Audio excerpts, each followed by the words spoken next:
looking for the pulse of Tampa-based sports. Beckles Recher is the #1 source. The new dog, raising up the bar. Intelligent sports talk in your own backyard. Ain't no competition, ask the fans why. Beckles Recher got it by a landslide. Don't fret, microphone check, stand by. Yo, Bucs, where they at? Who my 2 favorite guys? Here they go. Here they go. Here they go. Here they go. Here they go. Here they go. Here they go. Here they go. Here they go. Here they go. Here they go. Here they go. Here they go. Here they go. Beckles Recher.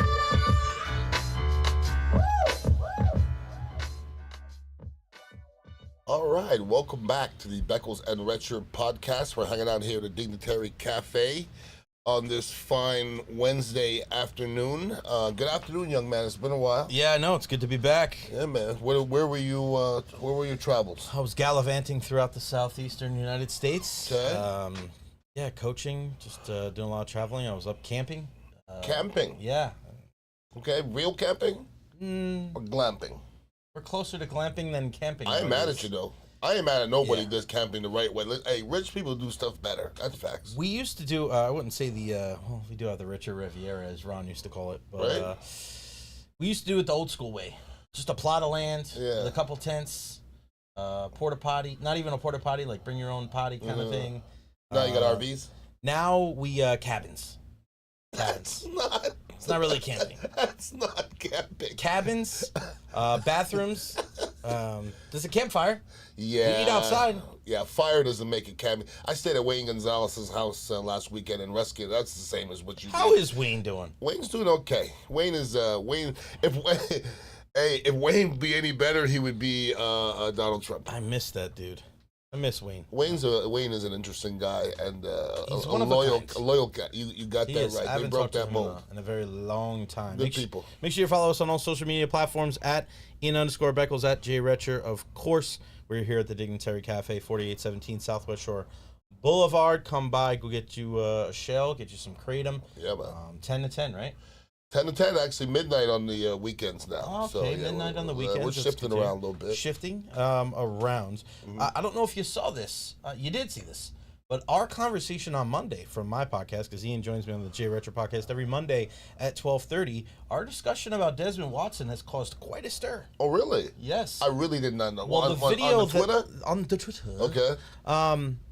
Well, first off, I posted the video of him walking around the third practice field barefoot. And it got like millions of views Sure. on all social media platforms. It got picked up by Barstool. Wow. My sister's brother-in-law in New York texted her, and she texted me in the middle of the show.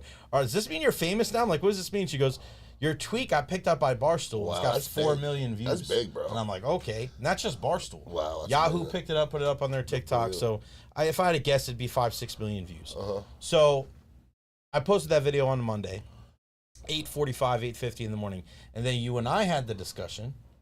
And then we ended up talking about Desmond Watson, and our pal Corey Long, Big Corey, Yep. he writes for the Florida Gators, fan-sided, one of their local things, and he put our entire interview really? on there. One love. And, Big Corey. Yep. And he was in full agreement of what you said. And it's, you know, and it's funny because I actually ended up, and to preface this entire thing, Desmond Watson, obviously 430, 440 pounds, Florida Gator. I mean, just doesn't look like the rest of the people. On a field with a bunch of larger-than-life human beings, he is the largest, and he sticks out. But with that being said, as much as there's a lot of Gators fans that love the guy and want to see him do well, he is way too big to be a productive NFL player. He's way too big to be a healthy human being for any long term. And I ended up asking Ian, like, do you think this is a good thing for the Buccaneers? Do you think it's like a generous move for them? Bringing this guy in, he's an undrafted free agent, and having him work out. And you were perturbed by the whole Desmond Watson thing. You don't think it should be a story. And I asked you if you were offended. Now, I was kind of asking tongue-in-cheek, kind of playing around with it. But after you answered the question, you said, not really. And then 5 minutes later, you go, you know what? I kind of am. Yeah. I am a little bit offended. And, the more, it's funny because I asked certain people and they're like, oh, maybe Ian was a little bit too hard on him. And then there's other people, even guys in the media that go, Ian's 100% right. Like this guy, and I was talking about this earlier today. When you're in a position like that in life, a lot of times you got nowhere to turn. You have no friends, no family that can help you. We see all these things on, like My 600-Pound Life is a big TV show on TLC, and 1,000-Pound Sisters and stuff like that. Those people need to get serious medical attention. This guy has the assistance of a professional sports franchise, and from when we saw him 6 weeks ago to when we see him now, it doesn't look like there's been any difference whatsoever. I ask you, if he would have shown this time when they came back to training camp that he was 20, 30 pounds lighter, if there was a discernible difference, would that change your optics? Would that change the way you feel about the entire situation? Or is it just one of those things where, hey man, you're this is what you have to do? Yeah. To be an NFL football player for a long time, and I was there for 9 years, 11 training camps, so I could think that's a long time. Sacrifice is an understatement, okay? So I agree with everything you said except for one thing. You said he's too big to play. That's not true. Because if he was that big and in shape and can move, he would be able to play. Okay. But nobody's ever been that big, right? Understandable. But the coaches also watched him, and they said to him or themselves, he needs to lose 30 pounds to be productive. That's not on. It's not a debate. You're their product. It's not a debate.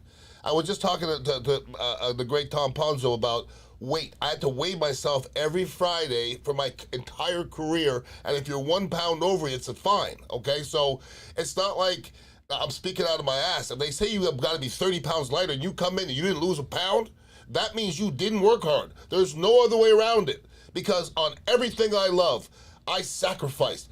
I didn't smoke weed till I came out of the league. There was 2 whole seasons I didn't drink alcohol during the season because I just thought it would be beneficial. Your fat ass can't lose 30 pounds if you try. If you put me in his body tomorrow, I would lose 30 pounds in 1 week. If the NFL told me that's what it takes. 1 week I would lose 30 pounds and I would start from there. You can't tell me I can't do it. I promise you. You know how hard it is to lose weight when you're 460 pounds? It's not hard, brother. Especially when you're walking around a football field in 195, 198 maybe degrees. If anybody thinks that he's going to be part of the equation, explain this. Why are they not putting his young ass on the football field so he can be learning the game? Right. So he's not part of their equation. If he was, they would put him on the... Okay, so whenever he comes back, he's going to start from 0, and everybody else is going to be on 20. So to me, once again, which is 2 straight podcasts, we're talking about a big fat kid that's not even participating in practice, and at the end of it, he's going to end up being like a circus freak. That's what it's become. That's exactly what it's become. He's a circus freak, but he's not a football player. I never thought he was a football player at any time. Yeah, I look at this entire situation, and the way I was approaching the subject originally when I was asking you about it is the Buccaneers actually caring about the kid, and that's kind of the other aspect of this. You were staunchly against that comment of the Bucs caring about him as a human being. They don't care. It's not a humanitarian thing. It's not a humanitarian NFL thing. Humanitarian. They don't go together. They're only doing this because they feel like if he can get his weight down, maybe, possibly, he can help contribute to the defensive line and be a Vince Wilfork-esque type player. I mean, that's such a high bar because Vince Wilfork was able to use his large stature and to be able to be productive and to be able to be out there for 40, 50, 60 plays. But you're saying there's nothing altruistic about this entire thing. They're doing this because if anybody is going to be able to. So why are they doing it then? Like that's what I'm saying. What do you think the goal is for the Buccaneers? Like they're ideally in their mind, why are they doing this? Like, let's go all the way. Do they think he's going to be a starter next to Vita Vea? Do they think he'll be a rotational spot guy there? I can be honest with you, Jay. I'm going to be as honest as I can. They don't talk about him. They don't talk about him. So why is he there? Because he's a part of the team, and if they cut him and he goes somewhere else and he plays well, you'll look bad. So right now it was like, well, so Desmond's 30 pounds overweight. This is how the conversation went. Put him on the side. And that was it. Nobody talked about him after. Nobody thought he was in the equation. They brought him in as a free agent, once again, like a circus act, whatever. It's all good. And those aforementioned guys you talked about, Vince Wilfork, Ted Washington, Vita Vea, Haloti Nada, big guys like that. Okay, but all those guys, if you line up and you put Desmond Watson in the middle of them, he's going to look out of place. Because he looks like a big fat little boy. Okay? Those other guys are men. They're these big hulking men that look like they could tear a door, out of a hinge. And we had this big 460-pound, bubbly, smiley kid. Nah, man. I never saw it. I don't get it. So as much as not getting it, I ask you again, does this offend you as a former NFL player? No, it's not going to offend me because I believe he's going to go away and we're never going to talk about him again. So it doesn't offend me. The only thing you're is back again. You're back to non-offense. Well, once again, it's not going to hurt or offend me because either way, I'm going to be fine. Somebody's offended around the league somewhere that didn't get a chance, though. Okay, for this kid who they took a chance. Okay, maybe he's an anomaly, and it never works that way. It's almost the equivalent of when you get to the combine. There's always somebody who runs a freaky 40. In a weird way, you're like, why did he run that freaky 40 when he only caught 30 balls and then that guy gets drafted high and it never works. So you can't tell me that if you think you're going to be a good to great NFL football player, when I put your college film on, it better fucking look good. It's got to, because you didn't play anybody in college that's nearly as good as a guy you fit to play. Nobody. So if you play in college, you're like, oh, he's 6'7", 340, and you're just average in college, you're not gonna make it. It's your college film has to look great. And if I don't care what your statistics were, I don't care who you're playing against, I would have put the film on, and I can tell you within probably 2 quarters whether somebody is or isn't NFL caliber, and then we keep on watching. But I can tell if you're NFL caliber within a couple quarters. NFL players, they stick out, all of them. And he's not even practicing.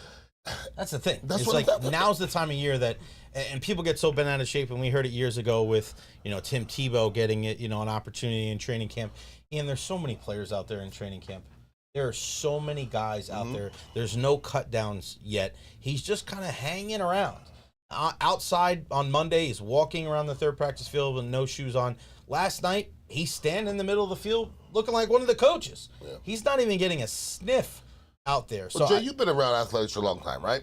You're asking me why they're not having him practice. I want you to answer a question, and let me ask you, okay?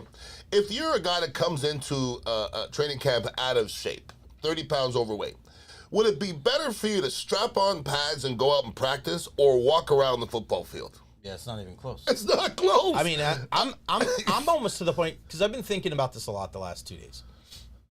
I'm almost at the point where I'm surprised that the Buccaneers still have him around. I'm okay with that. Because I don't, if we think about it objectively, and you take your Gator hat off, or you take your, I think he can be this, like I asked you, what do you think the Bucs goal is for having him there? If it's not being a starter, it's not, and not being a backup, why is he around? I don't understand why he's still around. Because at the end of the day, you gave him, it was almost a test, or it was a test. Go away, and when you come back, let's see. Because whatever you do on your own time is what ends up showing itself on the practice field, on game day, and that's for outside of losing weight. They gave this kid an opportunity to, all right, we're going to bring you in, we're going to give you a jersey, we're going to wrap your arms around you, we're going to tell you what you need to do. Because if they brought him in, they've told him something. They've told him, cut out this, walk this, drink this much water. They didn't just have him. If he's obviously walking around, they've told him something. Not saying they've put a team of people around him and try to, go through this entire thing. But they've probably set him up with a nutritionist. They probably didn't, they just like, oh, now you're here, lose weight. They probably gave him some semblance of even if at the very least, a small plan. Well, and he hasn't done anything. I think that's possible, Jay, but I'm going to tell you what. I think people think that the NFL is a fluffier place than it really is, okay? And this is real, okay? When you're hurt or you're not on a football field, you don't exist. It's a weird, but it might have been just like this, Jay. You don't step on our football field till you lose 30 pounds. Done. But why would they do that for him and not anybody else? Because there's literally no. They're not doing it for him. But they're doing it for themselves. They're not doing it for So you gotta anybody. help yourself. But it's a punishment. They're not doing it for But they anybody. don't need to have him there, Ian. That's what I'm saying. I agree. He's not a draft pick. I agree. He's not a guy that you sign under contract. That's what I'm saying. It's one thing if you've signed the guy and you're like, this is our guy, we got him in a trade, we drafted him. There's no penalty for them to just be Agreed. like, bye-bye. Agreed. So and that's the thing. There's nobody else out there on the practice field that is in his situation. Because if anybody else would have left mandatory minicamp and rookie and all this stuff and voluntary OTAs, if any of those other guys left and when they came back they did absolutely nothing that the team told them, when you're an undrafted guy and you're that character, they'd say goodbye to the guy. I'm surprised I'm more surprised that the Buccaneers still have him around rather than him not doing anything. Because obviously he's gotten to this point somehow. Yeah. But if you've gotten to the point where that a professional sports team has given you the tools to lose weight and give you an opportunity to pursue your dream, and you're not going to do it, I have no sympathy for people like that. None. Well, listen, I coached at Chamberlain High School. We just started our How's that going? Drop your butt low. I'm tired.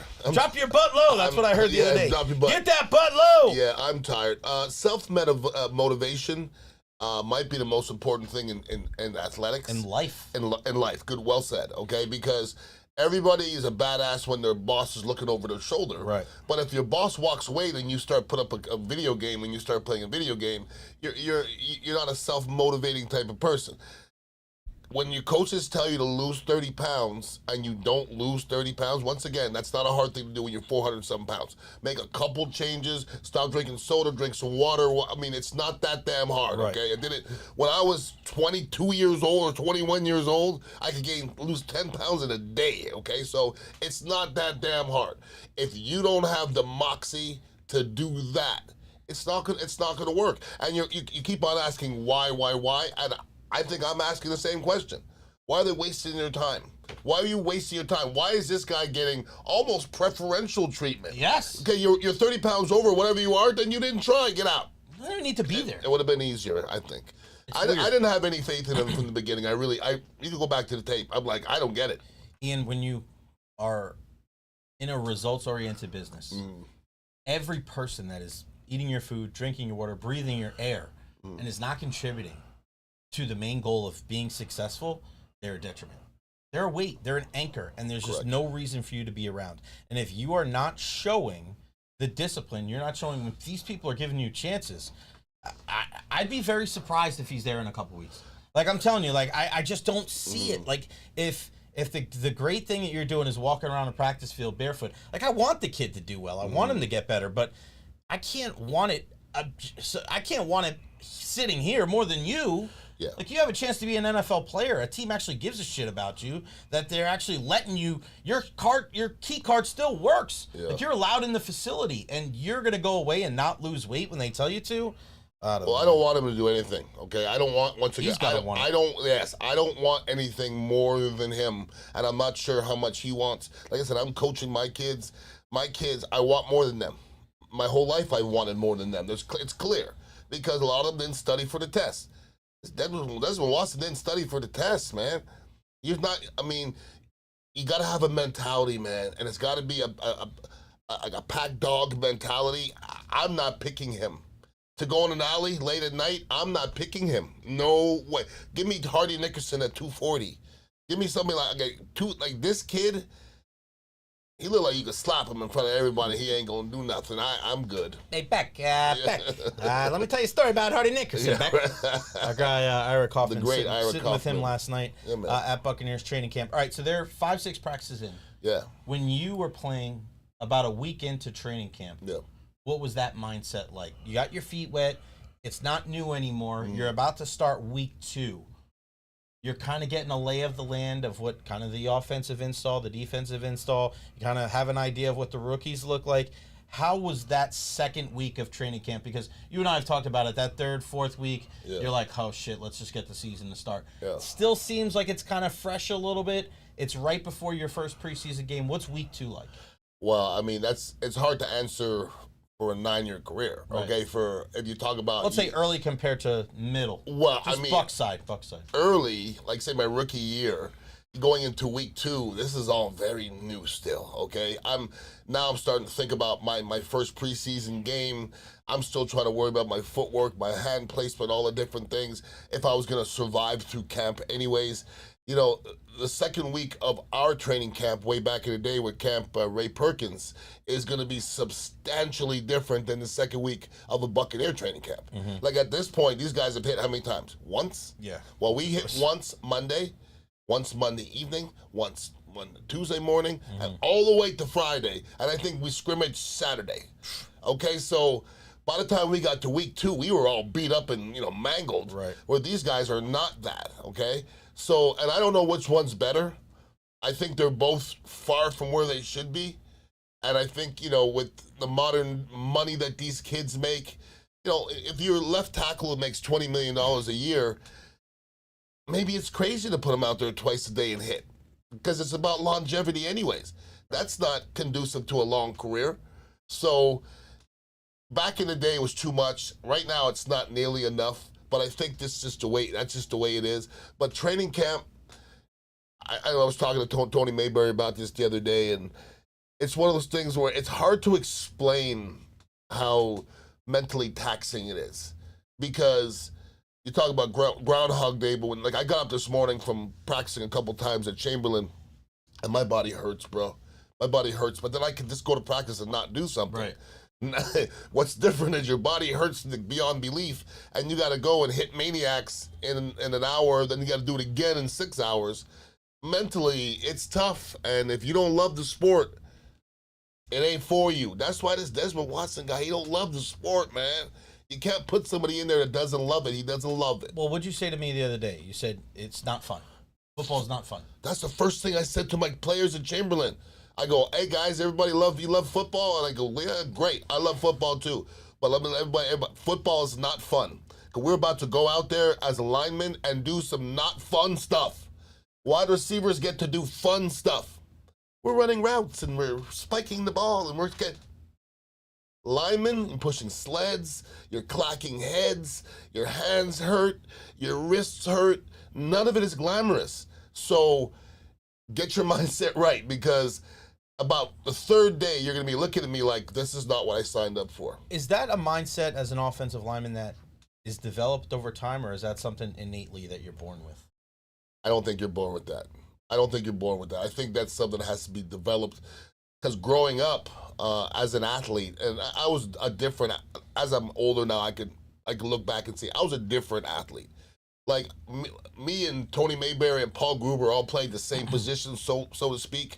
But I was a different athlete. Like, I can play all the sports, okay? So, sports were just different for me, and things came easy for me.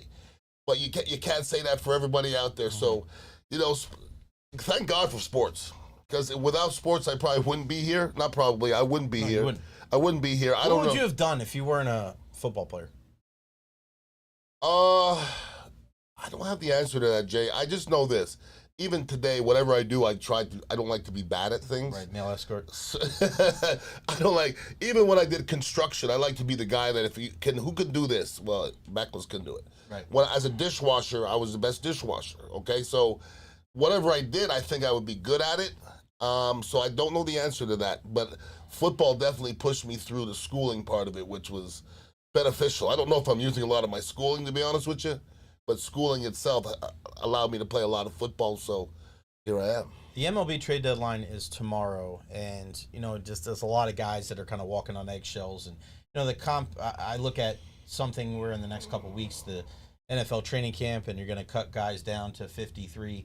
What is that like? Because the NFL trade deadline was different, right? Was it like that? It's not a thing. It's not a thing, like in the MLB where you're looking at the clock and guys could be traded. So that's why I wanted to kind of make the analogy to football as far as when they pare down the rosters in training camp, and you're going from 90 plus down to 53.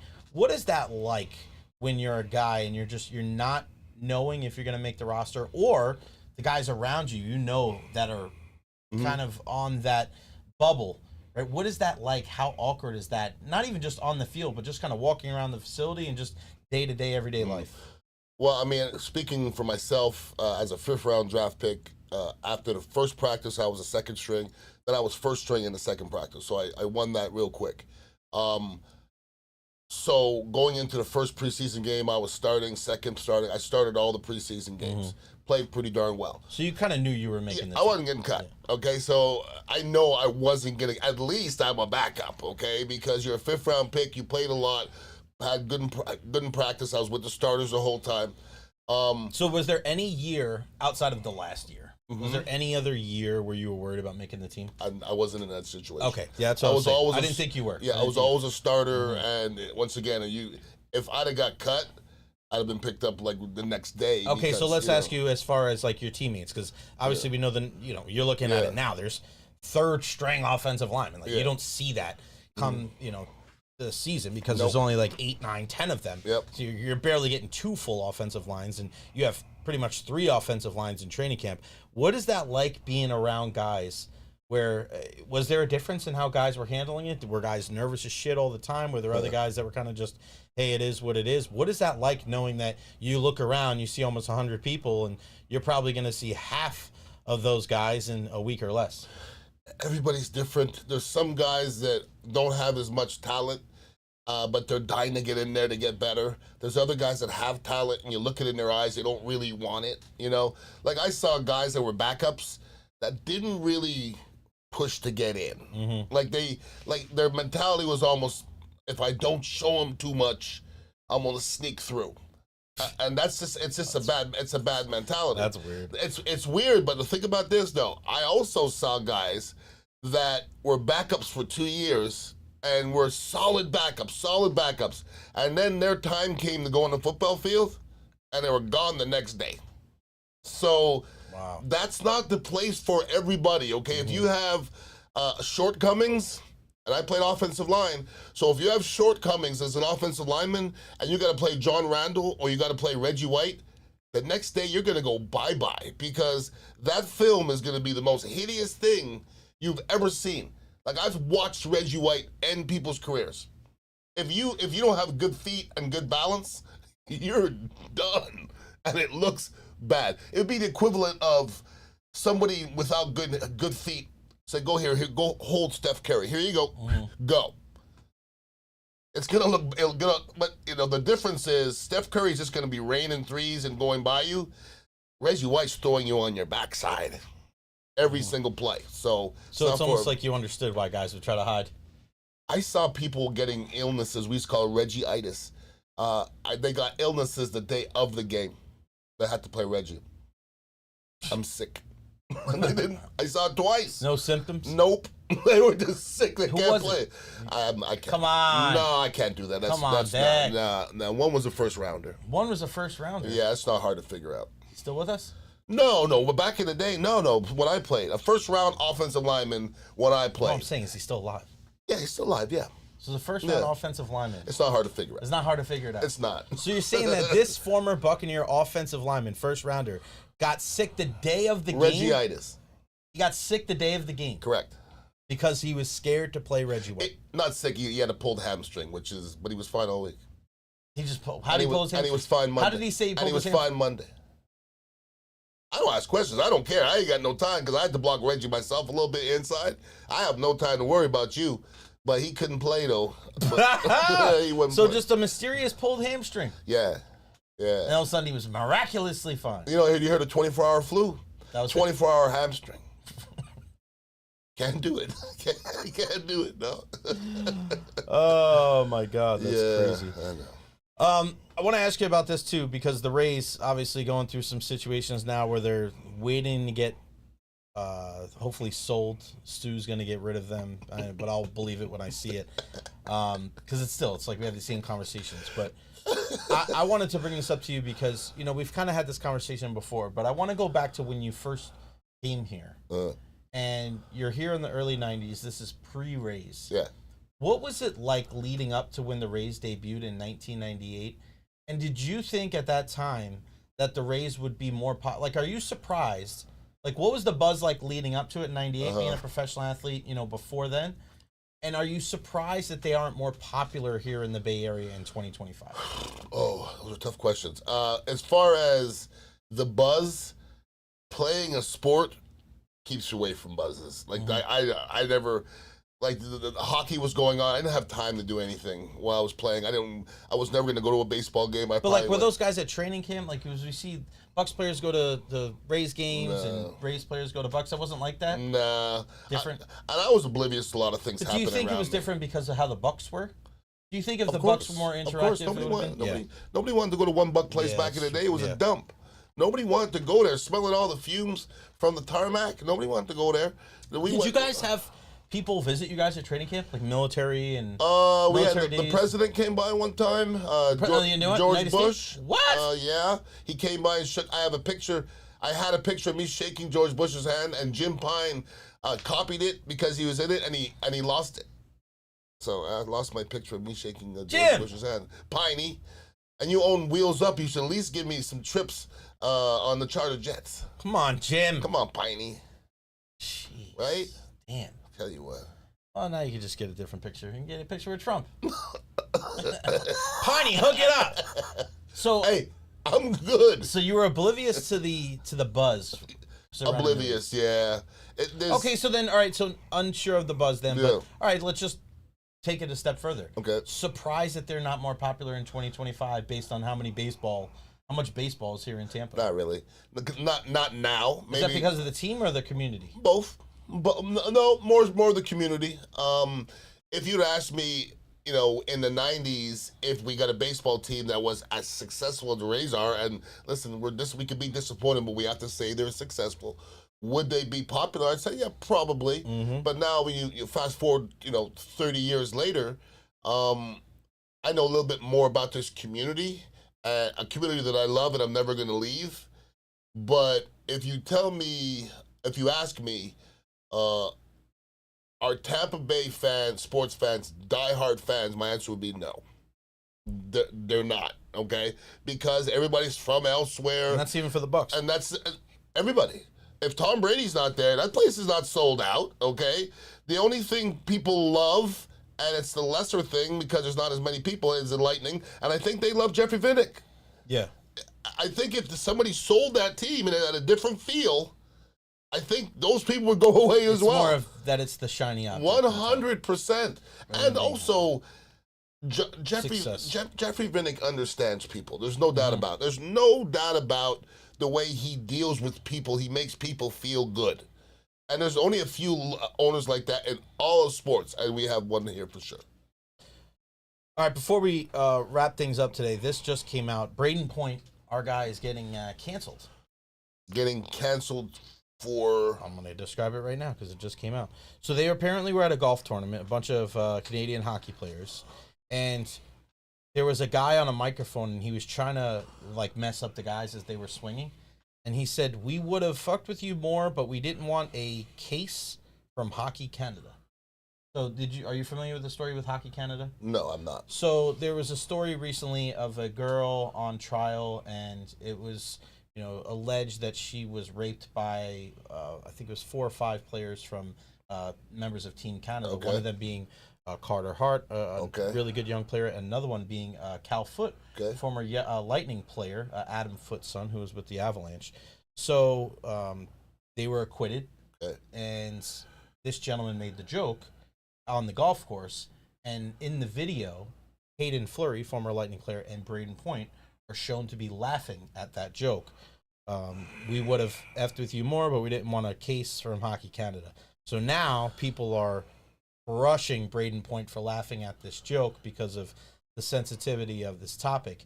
And, you're having one side of the people saying, "I can't believe this guy, what is wrong with him?" And the other side, people saying, "You're taking this too freaking serious." I mean, this is kind of the perils of social media, right? Where somebody makes an off-color crash joke and you can laugh, and sometimes it's like kind of an uncomfortable laugh, right? And you're getting taken to task for it. Is it more of Braden Point laughing, or is it people making a big deal out of something like this? Well, I don't love the comment, okay? I don't love it.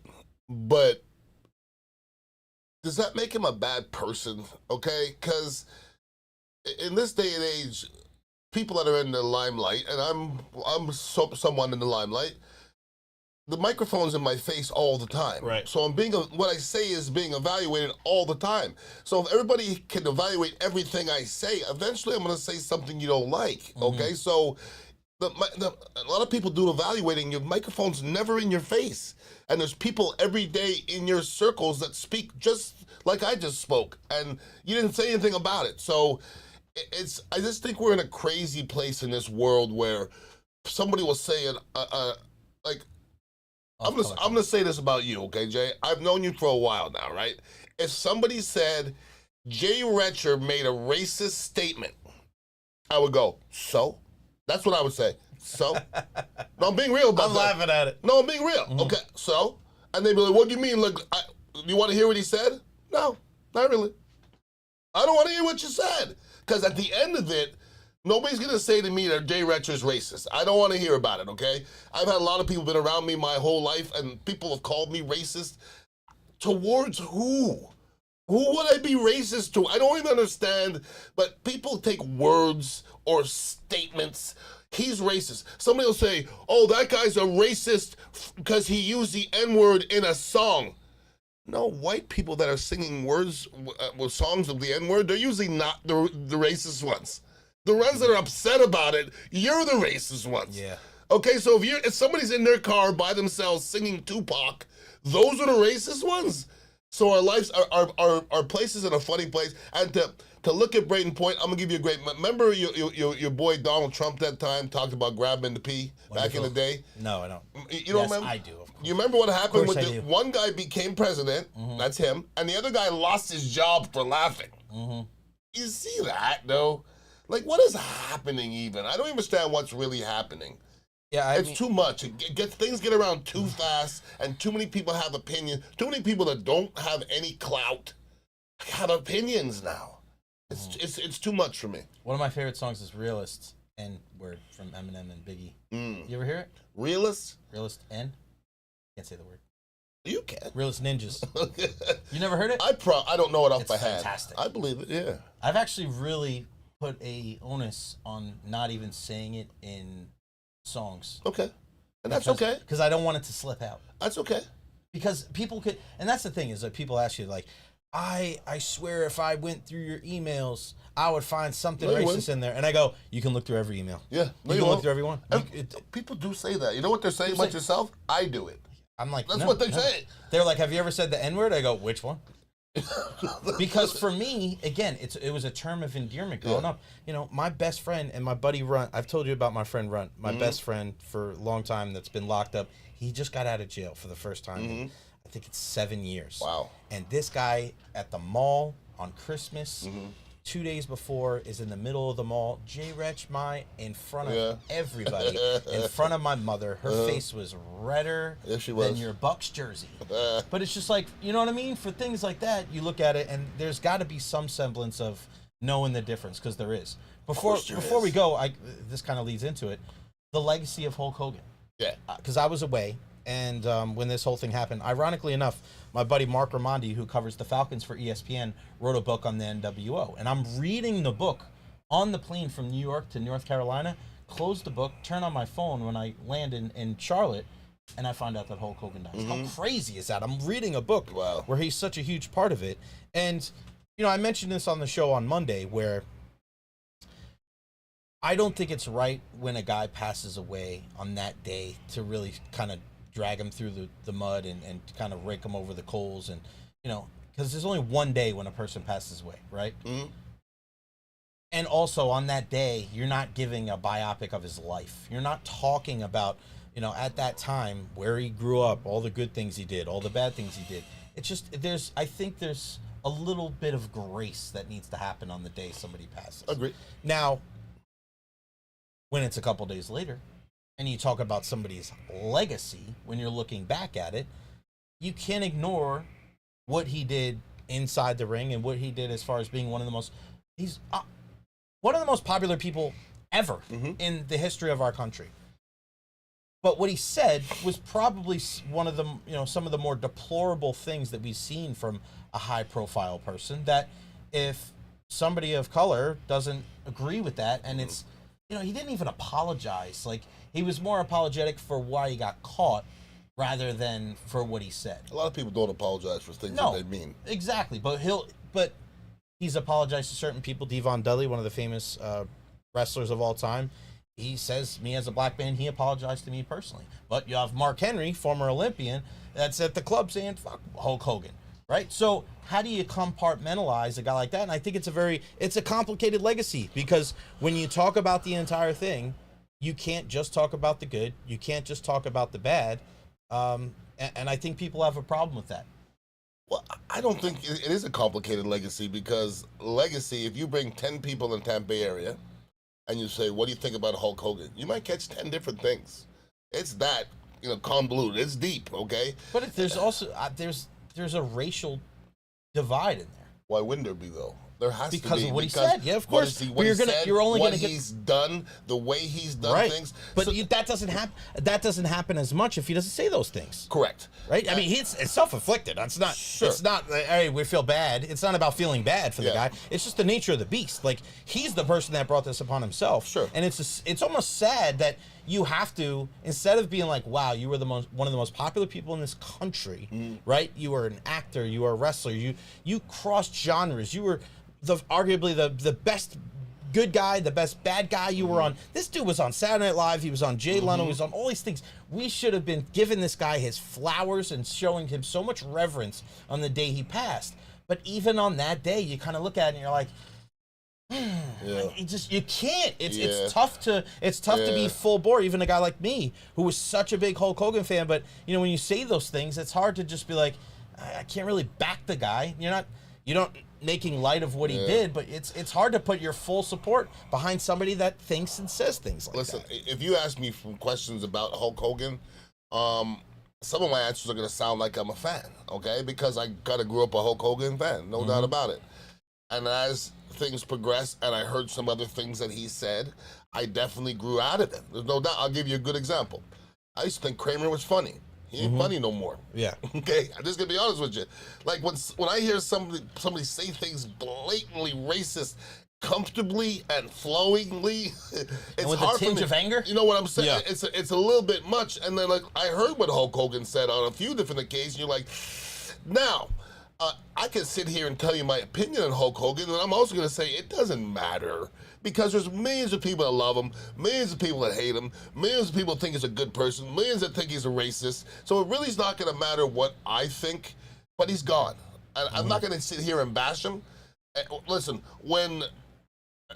to me, I did a show on from 3 to 7 about Steve Dumig after he passed, and me and Steve never got along. Never.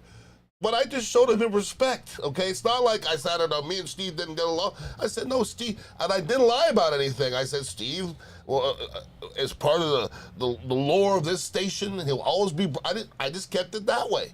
So to me, even a year from now, to be bashing Hulk Hogan, I mean, I'm just not a fan.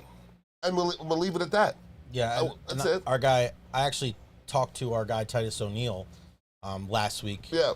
Because he did a couple interviews. Yeah, he did. And he hosted WrestleMania with Hulk Hogan years ago at Raymond James Stadium. It was one of the first big events after COVID, and I was just so proud of how he was able to answer and navigate through questions about everything that happened. Being such a public figure here in our community, and also an ambassador for the WWE, and understanding as an African American, there's people that are going to really lean in to listen to how you answer these questions about a guy like Hulk Hogan. And I just thought the way that he handled it was just as perfect as humanly possible, like only Titus can. And if anybody out there hasn't seen it, definitely go check it out. I was texting back and forth, just, bro, that's how you handle it.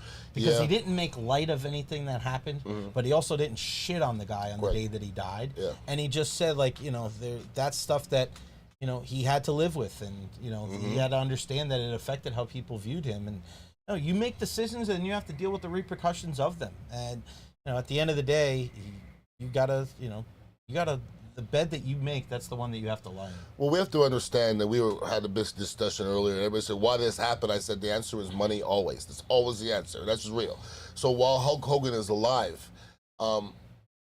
if you talk to a lot of people about him, a lot of people will not be negative towards Hulk Hogan because he's a very powerful man. Okay, so, when he's gone, then you're going to see a lot of people pile on, unfortunately. Yeah. A lot of people wouldn't have said nothing about him while he was alive because he could crush you. But when he's gone, that's going to be when a lot of people, a lot of cowards, to be honest, would pile on. I never really said much about Hulk Hogan before. I'm not going to say much about Hulk Hogan now. If you ask me, is he a big part of this community? He was a very big part. And if you ask me, is he Americana? It doesn't matter what you think. 100%. Yeah. There's not three people that represent the United States of America in an odd way more so than Hulk Hogan. Good, bad, and ugly. And ugly. 100%. You're right, brother. Before we go, are you on air when the whole sex tape thing came out? The sex tape. With Hulk Hogan and Bubba and all that stuff? I might have been, but I really was oblivious to it. I know more about it now.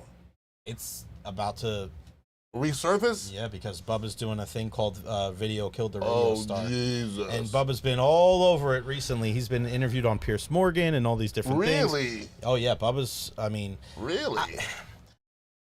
Oh, boy. So, it's a complicated relationship with them, too, right? And I don't know Bubba specifically. That's to say the least. Right? That's the understatement of the world. When wives are involved, yes. But he started really talking about Hogan's health, like, couple weeks before he passed, and saying that people aren't being really true about this entire thing, and then he ends up passing away, and now he's kind of making the rounds and doing a bunch of interviews, and then I've been following on some of the clips, and he said there's something coming out saying Video Killed the Radio Star, and I'm intrigued because it happened here, and it just obviously it's something that Tampa radio is part of both of our lives, no doubt. Something like this, it's just I don't know how to.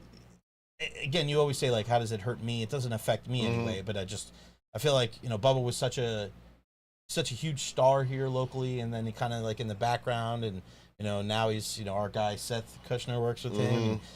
They're churning out contact. They have a lot of different things. And now I feel like this is about to, like, kind of kick him back into gear. We know the beef of him and Mike Calta. That's been, that's very public, and you can go on YouTube and watch a lot of those videos. I think me and you have done that before. No doubt. But I feel like this could be a way for him to kind of... He already is. I mean, he's on Piers Morgan. He's on... So it's going to be interesting how this story unfolds, because I think we're just kind of ramping that story back up again. It's funny, they've been doing this Buccaneer top 50 thing, and, Pat and Aaron put me in the top 50. Appreciate them. And, I never thought I'd be top 50 anything, but I think I appreciate it. It's a beautiful thing. When you were just talking about Tampa radio right there, it made me start to think as you were bringing up all these names.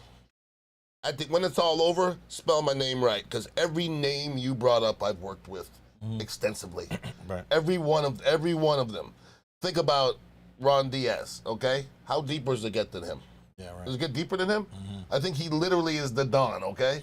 Yeah, that's what Mike said that as much when he called in that day. Mike Calta, I've been working with Mike for, 6, 7, 8 years, something like that. Friend.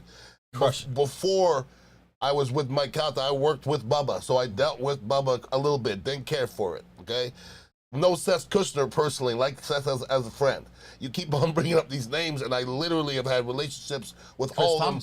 Chris Thomas, and Steve Dumig. I took over for Chris Thomas and his death, and I took over for Steve Dumig and his death. So as far as Tampa radio goes, and I don't know how this is even possible. I've never met Mason Dixon, but anybody else in Tampa radio, I've done a radio show with. Ted Webb, Jack Harris. Holy guacamole. You know what I mean? Yeah. Rest in peace. That's my brother. Ted Webb. Ted Webb. No, not Jack Harris. Ted Webb. That's my brother, though. Oh, man. Yeah, man. How about the bands? Ted's a different cat. The Jack and Ted, man. Unbelievable. All right. It's going to wrap it up for us. Really good episode. First one back from vacation. We'll be back on Wednesday. Next Wednesday. Of course, Ian joins me on the Jay Recher podcast every Monday at 12:30. Follow him on all social media platforms at Ian_Beckles. Follow me at Jay Recher. Make sure you like and subscribe on YouTube. Hit that notification bell so you know when we go live. And check us out here at the Dignitary Cafe, 4817 Southwest Shore Boulevard, open 10 to 10. Weekdays, 10 to 12 on the weekends. Come get you a shell. 420 Come friendly. get you some Kratom. 419 and a half Yeah. friendly. Ian, what is that? Little vape. That thing's Little vape. older than you. Don't worry about all that. Uh, It's nice. it sure is. Yeah. For Beck, Purple Beck, Purple Beck. I'm Jay Retch. We'll see you guys next week. The pulse of Tampa Bay sports. Beckles and Recher